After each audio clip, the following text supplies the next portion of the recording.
Ya, oke. Selamat siang semua. Assalamualaikum warahmatullahi wabarakatuh. Waalaikumsalam Sejahtera bagi kita Yang semua. Pak. Om Swastiastu. Yang Pak. Namo Buddhaya, salam kebajikan. Jadi kita melanjutkan perkuliahan mengenai geologi struktur. Terus kemudian ini kita memasuki di topik yang ketiga. Jadi geologi struktur ada 4 topik, bukan 4 pertemuan ya. Jadi ada 4 topik iris besar. Yang pertama mengenai introduction, kemudian stress and strain, deformation, recognition, implementation. Kita flashback, kemarin ada introduction dan minggu lalu ada stress and strain, mengenai gaya dan sebagainya, dan mengenai produknya, arah torsi 1, torsi 2, torsi 3. Kemudian kita minggu ini mencoba memasuki deformasi. Adapun deformasi itu nanti ada fracturing. Fracturing itu deformasi pada idealnya adalah produknya. Jadi kita akan mendiskusikan mengenai produk dari struktur ini. Itu yang pertama adalah fracturing khususnya join. Jadi produknya ini general ada 2, fracture dan folding. Fracture ini nanti bercabang menjadi join, satunya bercabang menjadi fold. Dan ini juga mungkin kita akan diskusikan mengenai perbedaan join and fold dan sebagainya. Kemudian yang kedua,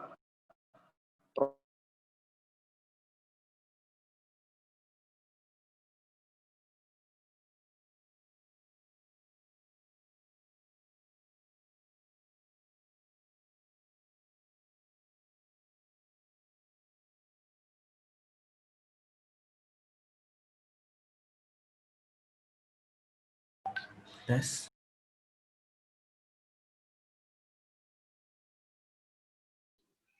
Tes.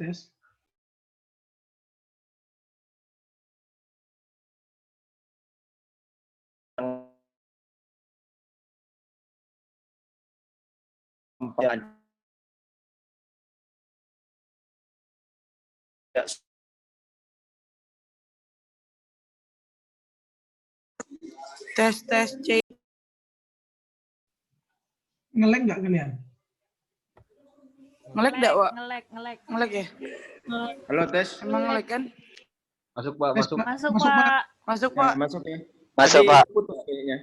Iya, Pak. putus-putus, Tadi Pak. putus-putus, Ya, Pak. tapi slide masih bisa terlihat? Enggak, Pak. Enggak, Pak.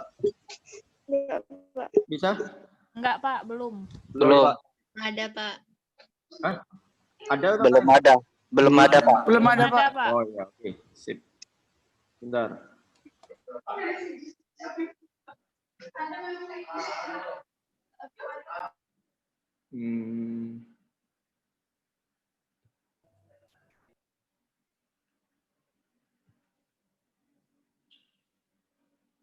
Ini terlihat ya? Iya, udah masuk, Pak. Sudah, Pak. Terlihat, Pak. Jadi di topik deformasi ini nanti mungkin ada 4 sampai 5 pertemuan kita.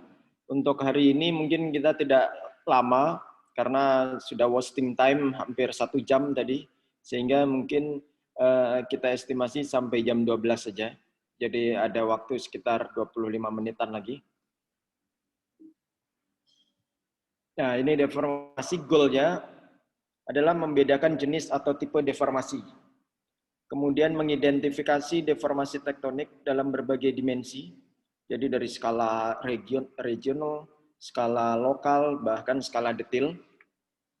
Melakukan pengukuran terhadap komponen struktur tektonik. Jadi komponen struktur tektonik itu apa?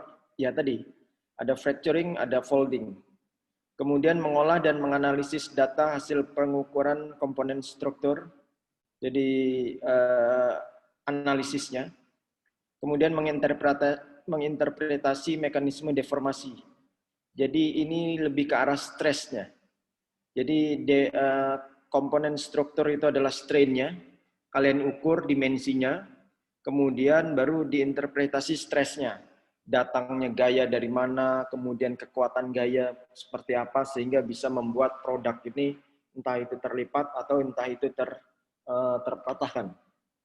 Oke, kemudian goalnya adalah menyusun sejarah deformasi, sehingga sejarah. Jadi bukan menggambar kenampakan di singkapan tersebut, tapi menggambarkan pada saat terjadinya proses deformasi tersebut, yaitu menceritakan stresnya. Jadi strain itu diukur, kemudian stres diinterpretasi lalu diolah untuk menggambarkan stresnya pada saat gejala deformasi. Itulah yang sering kalau di dunia industri itu berinteraksi dengan orang lokal, biasanya kita sering dibilang dukun. Karena bisa tahu bagaimana bisa menceritakan terus saya bilang tidak hanya geologi yang dukun, teman-teman arkeolog juga dukun. Kemudian teman-teman apa lagi? Teman-teman sejarawan, mereka yang dari teman-teman MIPA yang sejarah itu juga dukun. Mereka bisa menceritakan kejadian World War I, kemudian World War II. Jadi Perang Dunia I, Perang Dunia II itu mereka bisa menceritakan seperti itu. Kemudian pada zaman Nazi dan sebagainya itu teman-teman sejarah bisa menceritakan. Padahal mereka dominan belum lahir. Kita lebih jauh lagi sampai di umur jutaan tahun yang lalu. Seperti itu. Oke? Ini jadi dalam deformasi, jadi itu ada dua tipenya. Oke? Tipenya itu berkaitan dengan reologi. Jadi ini kalau saya tambahin biar kalian bisa. Oke. Reologi. Mana ini?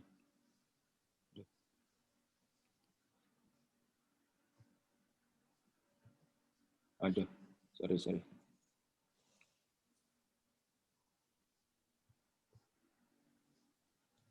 Oke, sudah eraser.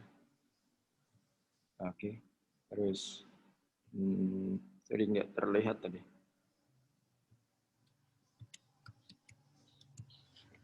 Reologi ya. Jadi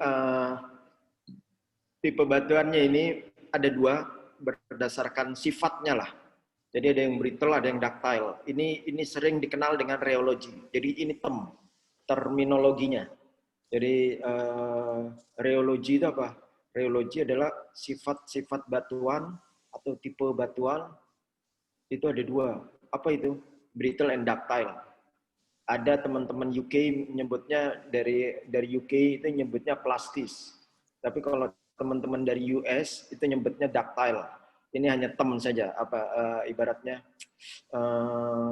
terminologinya supaya kalian tidak bingung. Orang UK kalau di buku-buku UK itu menyebutnya sebagai reologi. Oke. Kemudian brittle ini yang mudah patah. Jadi padat lah, kompeten. Jadi yang mudah patah itu adalah dia kuat, tapi begitu dia terkena gaya, terkena pressure, itu pressure-nya yang lebih kuat, dia langsung patah. Seperti itu. Oke.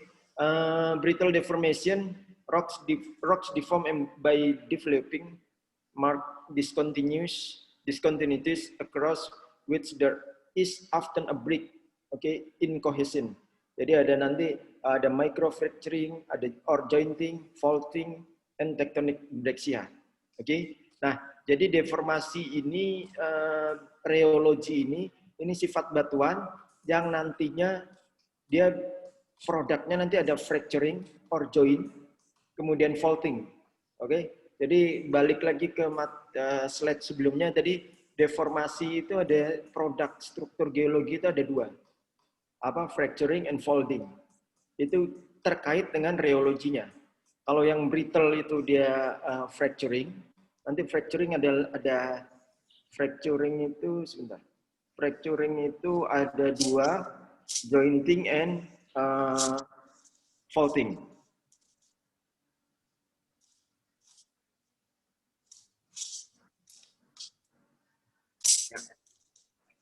Ini Muhammad Giraldi mungkin di mute dulu ya.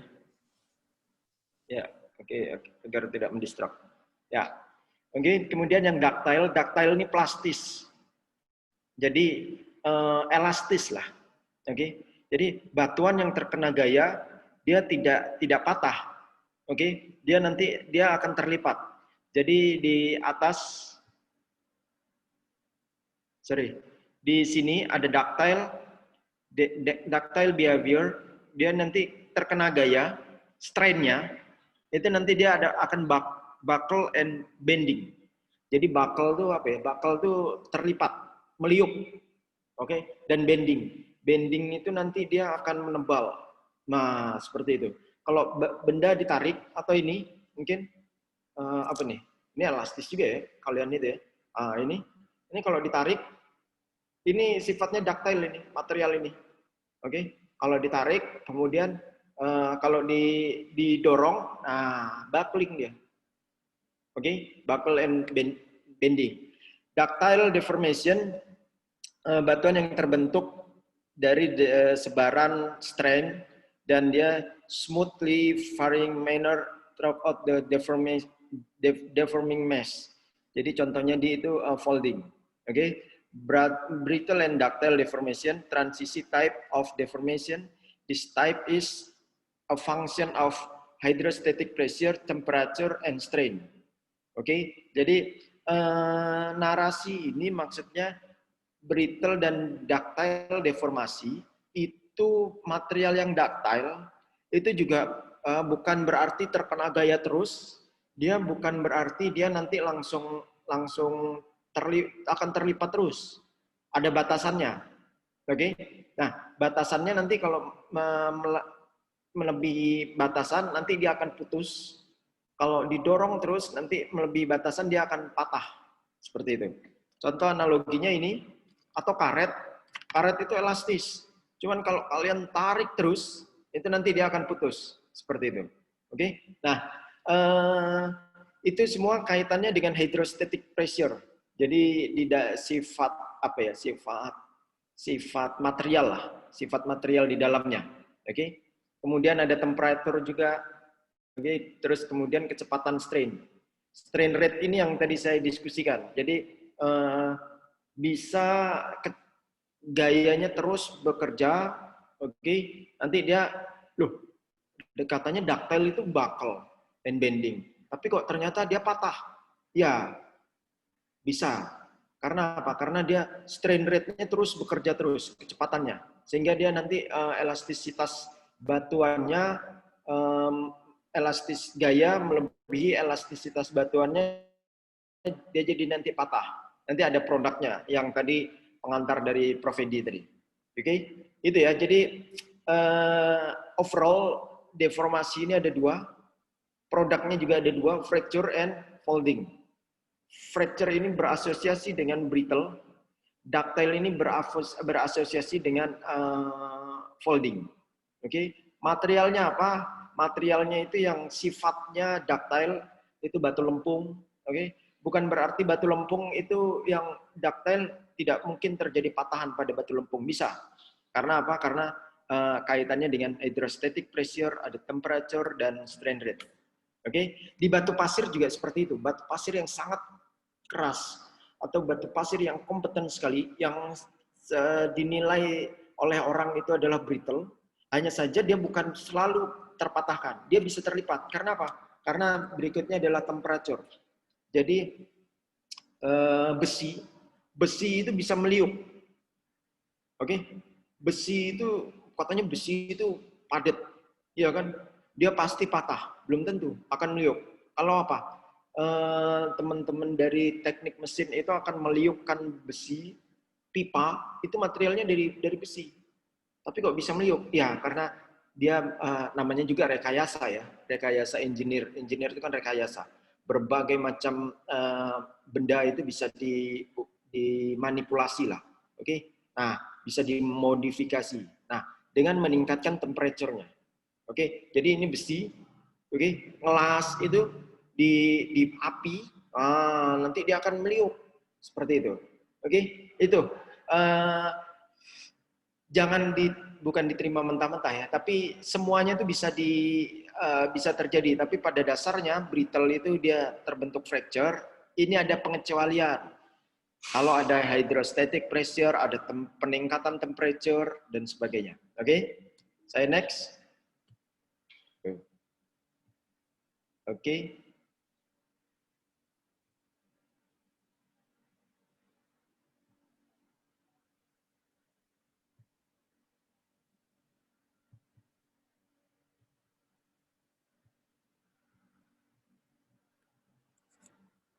Oke, Fitri Safira. Jangan lupa absen kamu, Fitri. Oke, ya sip. Nah, ini yang digambarkan oleh Prof tadi ya. Oke. Nah ini. Oke, ini sudah ada reologinya. Oke, reologi sifat mekanik batuan. Jadi dia brittle. Ini materialnya bisa jadi materialnya sama. Oke, dia berlapis. Oke, tapi dia tiba-tiba patah. Loh, Pak, yang ini kan kayaknya sama, berlapis juga. Iya, seperti itu. Oke, tapi dia terlipat. Karena apa? Karena unsur dari unsur dari hydrostatic pressure, unsur dari temperature-nya. Seperti itu. Oke. Nah, kemudian ini nanti yang jointing, yang pojok bawah ini yang jointing, yang sesar kalian mungkin sudah familiar, tidak hanya di perkuliahan ini, tapi di geologi dasar sudah familiar juga. Oke, kemudian ini terlipat. Nah, pertanyaannya yang pojok kanan bawah ini apa ini kira-kira? Oke, jadi ini ada sesar, ada lipatan, pojok kiri bawah itu jointing. Oke, kekar. Oke. Nah, pertanyaannya yang pojok kanan bawah ini apa ini kira-kira? Siapa ini?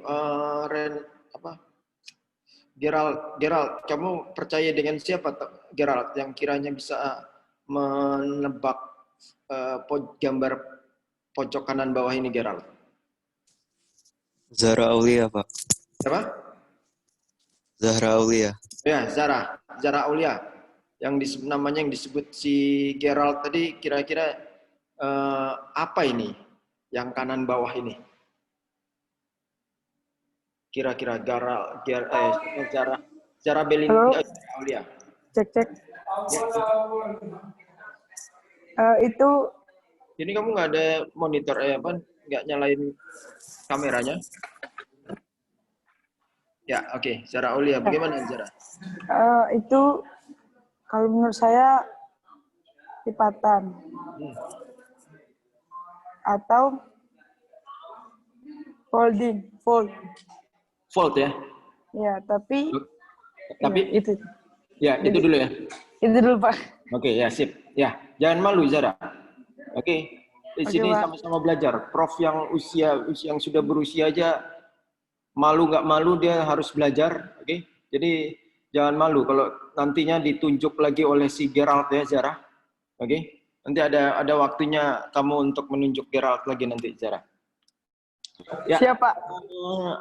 Balik lagi, ini ada produknya adalah pojok kiri bawah, pojok kiri atas sesar, lipatan, kemudian jointing. Wah, ini sudah ada urat-uratnya. Ini yang dikejar sama teman-teman mineralisasi emas itu urat-urat seperti ini. Oke, nah, yang kanan ini katanya Gerald, katanya Zahra, ini adalah lipatan. Tapi apa tadi Zahra? Enggak jadi, cukup itu kata Zahra. Ya, betul. Jadi lipatan itu kalau satu komponen. Kalau dalam skup singkapan seperti ini dia terlipat banyak sekali.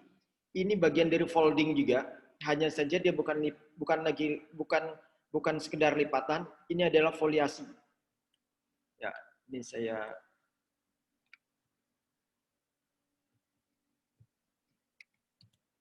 foliasi. Oke.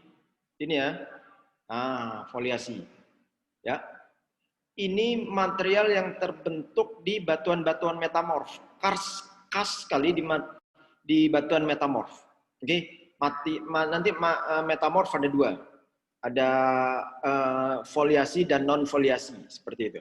Tapi lebih lugas nanti di petrologi. Itu, oke. Kemudian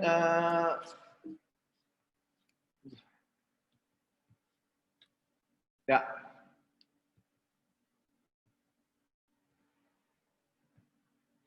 Oke. Nah ini pengaruh TNP. TNP ini adalah temperature and pressure yang kuat. Itu akan menyebabkan material yang brittle itu nanti akan mempengaruhi material yang brittle. Dia bisa seakan-akan berubah menjadi ductile. Oke, tadi yang saya contohkan. Oke, jadi pengaruh PNT itu dia bisa merubah, bahkan yang ductile. Kalau pengaruh pressure yang tinggi, diterobos terus atau ditarik terus, karet ditarik terus, pressure tarik, atau kemudian didorong terus, dia akan menjadikan produk tersebut menjadi material brittle, bukan material brittle atau terpatahkan. Oke. Nah, PNT yang tinggi, PNT yang rendah itu biasa terjadi di kerak-kerak yang dangkal. Oke. Jadi di permukaan lah ibaratnya. Oke. Kemudian higher PNT, oke, pressure and temperature itu biasa cenderung berada di daerah-daerah kerak-kerak yang dalam sekali atau bawah permukaan yang dalam sekali. Oke. Nah, sehingga kalian mungkin sudah mengenal istilahnya pressure, kalian sudah mengenal istilahnya gravitasi, oke, sama temperatur suhu, oke. Kalau kita di level 0 atau kalau kita semakin tinggi di udara, di ketinggian yang tinggi, itu suhunya akan tinggi. Oke. Suhunya akan dingin. Ya. Nah, suhu yang dingin semakin atas, suhunya akan berkurang. Bahkan bisa minus. Misalnya di puncak gunung itu akan berkurang suhunya. Oke. Nah, kalau kita semakin ke bawah, oke, ini lebih mudah dengan matematis ya, sebentar. A note. No.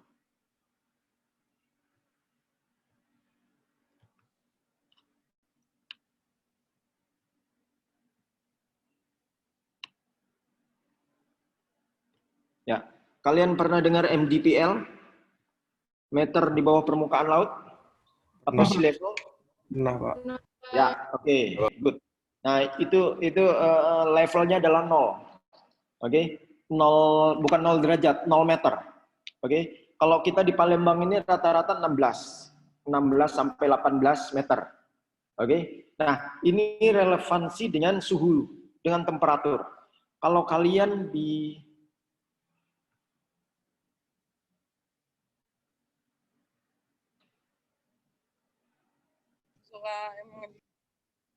Sebentar ya. Oh, sorry.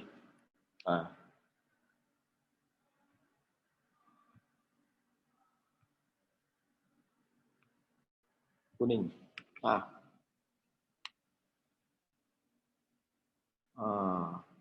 Oke. Makanya anak-anak gunung itu biasa mereka memakai dress code-nya yang tebal-tebal. Ada yang di-endorse dari Eiger, dari Ray, dan sebagainya. Oke. Kemudian ada yang Deuter, dan sebagainya. Oke. Itu produk-produk mereka, produk-produk yang tebal. Oke. Karena apa? Karena suhunya. Sebentar. Saya ganti dulu. Oke. Ya, sip. Nah, ini suhu kita di Palembang 16. Beda kalau di Pagar Alam. Iya kan? Secara level juga beda, bukan level itu ya, level elevasi.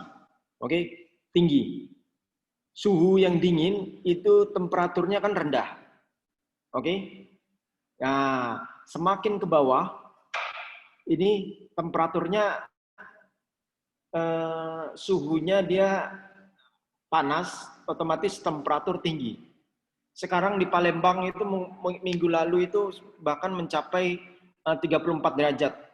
Kalau dari smartphone kalian ukur itu biasa 34 derajat.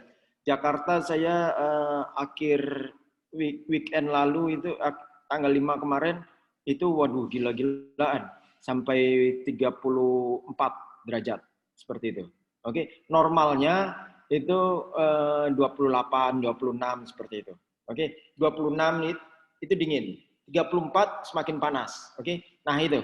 Jadi di puncak elevasi yang tinggi, ini suhu dingin, otomatis temperaturnya rendah. Itu yang dimaksud dari pernyataan ini.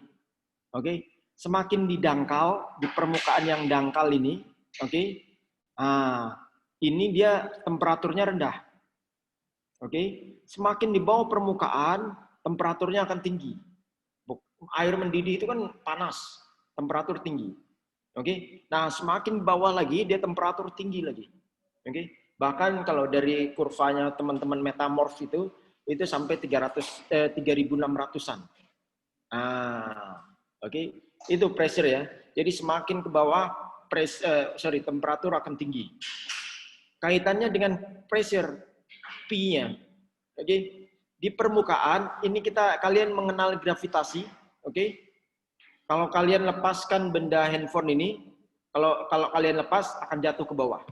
Oke, nah ini akan berkebalikan dengan temperatur. Oke, kalau temperatur similarity semakin ke bawah dia semakin ini. Kalau pressure ini ada 0 derajat, 0 meter. Oke, gravitasi di bawah permukaan itu akan, kalau kita di atas permukaan kita lepas dia akan ke bawah. Nah, kalau di bawah permukaan semakin dalam dia akan ke atas, gitu. Oke, nah dia akan ke atas. Sehingga kalau di permukaan pesawat itu, misalnya mau ke udara, mau terbang pesawat jet itu, dia lebih cepat nyampe. Selain dia punya kecepatan, dia bisa menembus sampai atas. Boeing yang besar seperti itu. Tapi kalau cuman Fokker, yang pesawat-pesawat kecil, Susi Air itu dia kecil dayanya. Dia nggak bisa sampai ke atas. Oke, dia hanya di sini. Sehingga apa? Medannya jauh. Semakin lambat. Oke, kalau Boeing dia bisa nembus sampai ke atas. Karena dia menembus permukaan itu, semakin ke atas dia bisa menembus pressure-nya. Begitu juga kaitannya di bawah permukaan. Ini berbeda dengan temperatur. Kalau di bawah permukaan, pressure-nya dia akan ke permukaan ke atas. Sehingga begitu ada celah, ada sesar, ada fracture seperti itu, magma akan naik ke atas. Itu gravitasinya. Itu yang dimaksud dari higher TP, dia semakin bawah permukaan, semakin ke dalam, itu akan menjadi ductile. Seperti itu materialnya. Materialnya apa? Materialnya yang tadi yang ditunjuk Putri, siapa tadi? Pak Putri Safira. Zara Aulia tadi. Oke? Pressure itu merespon terhadap fracturing and cracking, kemudian temperature and decrease strain rate itu bertanggung jawab terhadap crystal slip, dan atomic division. Jadi dia yang merubah material dalamnya ini, temperature-nya. Sehingga secara overall deformasi itu dipengaruhi oleh tadi pressure and temperature, kemudian kecepatan deformasi, slow itu nanti dia akan menjadi ductile, kemudian semakin cepat dia bisa menjadi brittle. Begitu juga material yang lempung. Material lempung itu kok patah, Pak? Ya, karena dia begitu ada gaya langsung cek seperti itu. Cek, dia langsung patah responnya.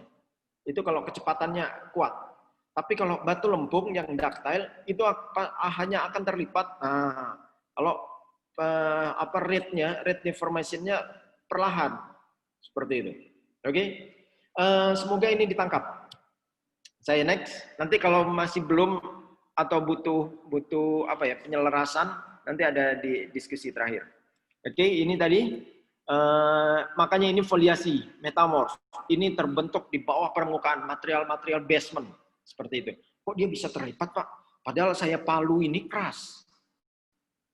Sayang sekali TG19 belum ada kesempatan untuk ke lapangan. Nanti mungkin selepas pandemi ini nanti ada ke lapangan, nikmat sekali bermain dengan air, memukul batu di pinggir di pinggir sungai, suasananya sejuk, kemudian kalian sambil mukul ini keras Pak. Tapi kok bisa terlipat? Ya itu tadi PNT. Oke. Jadi dia karena pressure-nya besi keras. Besi kalian pukul tung. Tapi kok pipa itu terbuat dari besi? Ya, karena itulah rekayasanya. Kalau teman-teman mesin itu merekayasa, memodifikasi benda, itu benar-benar full engineer. Kalau kita, itu bukan kita yang merekayasa, alam. Seperti itu. Yang membuat ini, waduh ini kita harus panaskan batuan ini supaya dia bisa terlipat. Ya, seperti itu. Itu apa namanya, benar-benar alam yang bekerja. Seperti itu. Oke?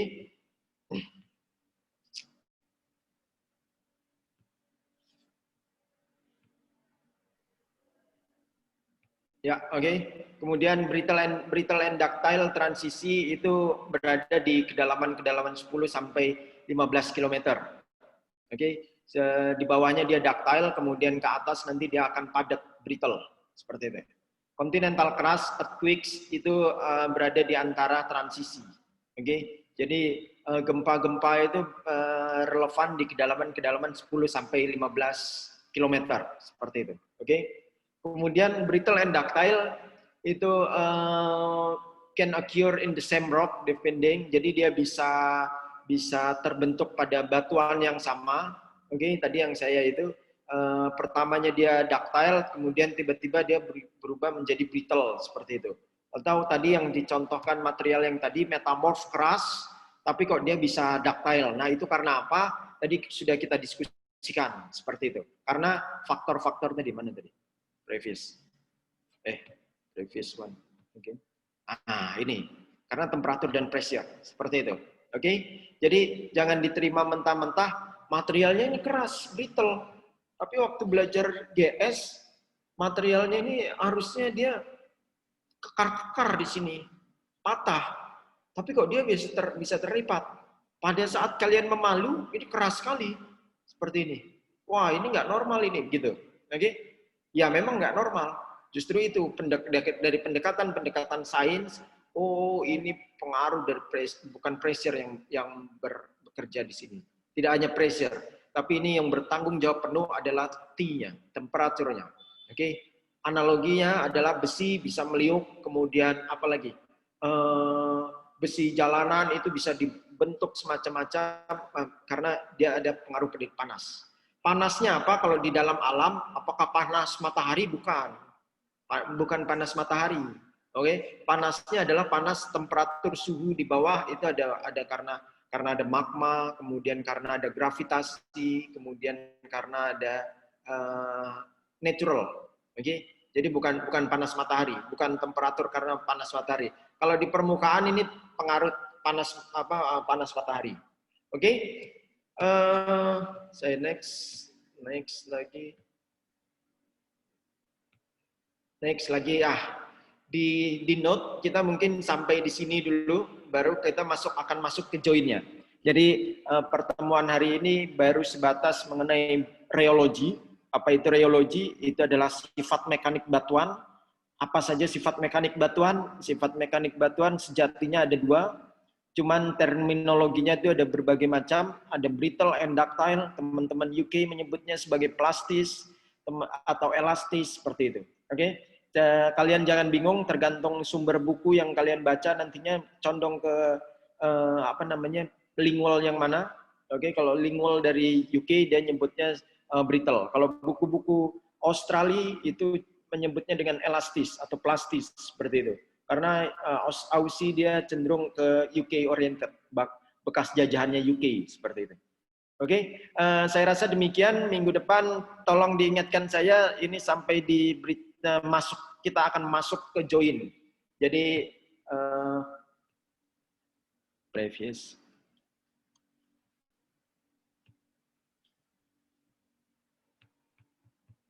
Oke, ini. Oke, informasi. Minggu depan kita akan masuk ke join berikutnya juga masuk ke Volt kalau sempat seperti itu. Semoga saja kita mulai on time pada pukul 10.30 supaya bisa sampai di Volt. Saya rasa demikian, namun kalau masih ada yang bingung mengenai reologi, bisa didiskusikan melalui open mic untuk bertanya.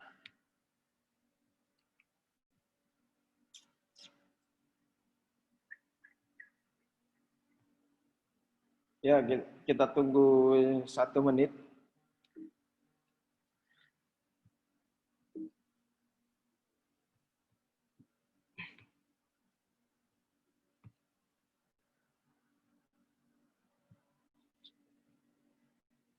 Halo Kak, lagi ngajar Kak? Maaf Kak, lagi ngajar.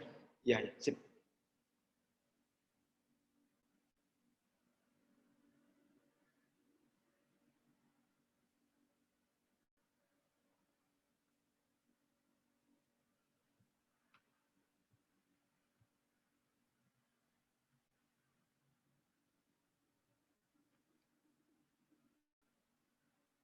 Oke.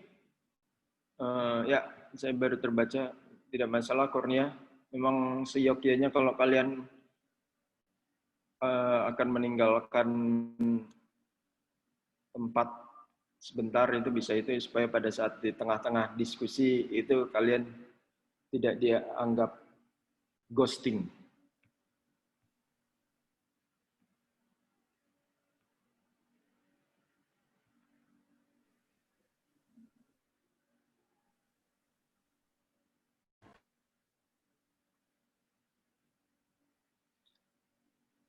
Ya, sembari menunggu, ini nanti setiap perkuliahan sudah saya record.